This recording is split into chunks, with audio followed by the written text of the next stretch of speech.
ये तस्वीरें अहमदाबाद से बैतूल नेशनल हाईवे की हैं। गुजरात के दाहोद से 10 किलोमीटर के पहले छायन घाटी में आज सुबह करीब 4 से 5 बजे के बीच मजदूरों को लेकर गुजरात के गोंडल से झाबुआ के कालीदेवी के लिए आ रही शिव शक्ति ट्रेवल्स की ये बस पलट गई। गनीमत ये रही कि इस बस में सिर्फ 13 लोग सवार थे, जिसमें से सभी लोग घायल हुए हैं। एक शख्स गंभीर बताया जाता है। एक तेज धमाके के साथ ग्रामीणों ने बस के पलटने की आवाज़ सुनी और उसके बाद ग्रामीण मौके पर पहुंचे। पुलिस को सूचना दी। पुलिस ने मौके पर पहुंचकर एम्बुलेंस को बुलाया और उसके बाद सभी घायलों को रेस्क्यू करके दाहोद के झायडस अस्पताल भेजा गया। पुलिस ने ट्रैफिक को भी सुचारू करवाया। मौके पर पुलिस की मौजूदगी की तस्वीरें आप देख सकते हैं। एम्बुलेंस झायडस अस्पताल में घायलों को लेकर पहुंची, जहां उनका उपचार शुरू किया गया। बताया जाता है कि एक मजदूर ऐसा है जो गंभीर रूप से घायल है, जिसके सिर और पैर में चोटें हैं। बाकी साधारण चोटें लगी हैं। सभी लोग खतरे से बाहर बताए जाते हैं। ये तमाम लोग गुजरात के गोंडल से कालीदेवी के लिए आ रहे थे, जिसमें से 6 लोग कालीदेवी के हैं, 2 हत्यादेली के हैं, बाकी आसपास के गांव के हैं। देखिए क्या इस पूरे एपिसोड में जिस तरीके से पूरा घटनाक्रम सामने आया, मरीज परेशान दिखाई दिए। घायलों का प्राथमिकता के साथ उपचार किया जा रहा है। आपको ये बता दें कि ये तड़के के 4 से 5 बजे के बीच की घटना है और जिस तरीके से ये रेस्क्यू अभियान किया गया, जल्दी से जल्दी घायलों को झायडस पहुंचाया गया, इसकी वजह से कैजुअलिटी नहीं हो पाई।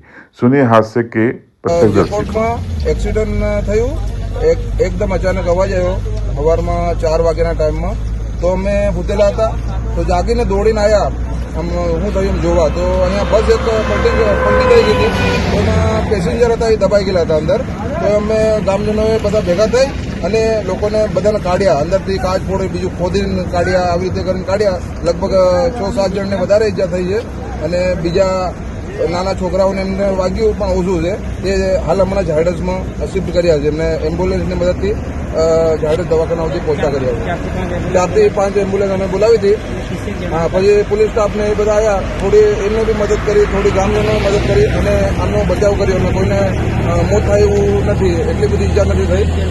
એક જ જણ ગંભીર છે અને હા, એક દબાઈ ગયેલો। એ ભાઈ એક ગંભીર છે, એને થોડું માથાના ભાગમાં ને પગના ભાગમાં વધારે વાગેલું છે, પણ તો બી અમે એને ખોદીને કાઢ્યો, એટલે બચાવવાનો પ્રયત્ન અમે પૂરો કર્યો। એટલે ભણતા સુધી એ ભાઈને બી બચી જાય એવી અમે આશા રાખી છે।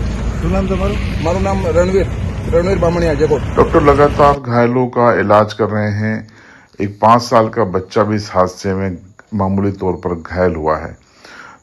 लोग खतरे से बाहर बताए जा रहे हैं और ये सभी लोग मजदूरी करते थे गुजरात के गोंडल में और वहीं से इन्होंने चलने का फैसला किया था।